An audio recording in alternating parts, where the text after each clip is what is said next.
అందరికీ నమస్తే అండి. నిజంగా మనం పెంచుకునే ఆవులు గానీ, ఏ ఇతర మూగజీవైనా సరే చనిపోతే గనక వాటిని ఇలా మట్టిలో ఖననం చేయడమే చాలా మంచిదండి.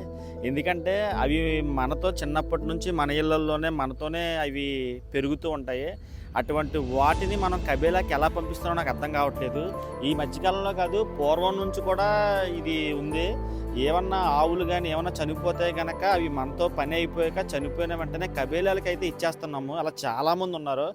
నిజంగా అలా చెయ్యొద్దని చెప్పి మేము మీకు విన్నపించుకుంటున్నాము. అది చాలా తప్పండి. ఏదో ఒక రూపాయి గురించి మీరు ఆలోచించి ఇలా చేయడం అన్నది కరెక్ట్ కాదు. ఏదైనా మన ఇళ్లల్లో పెంచుకొని ఏ మూగజీవి చనిపోయినా సరే మనం ఖననం మన చేతులతో చేయడమే చాలా మంచిది. మేము రోడ్ల మీద చనిపోయిన ఆవుల్ని కొన్ని వందల్లో ఖననం చేసామండి. అలాగే మీరు కూడా మీ ఇళ్లల్లో పెంచుకునే ఆవులు గానీ, ఆంబోతులు గానీ ఏదైనా చనిపోతే మట్టికి ఖననమే చెయ్యండి. అంతే తప్ప కబేలా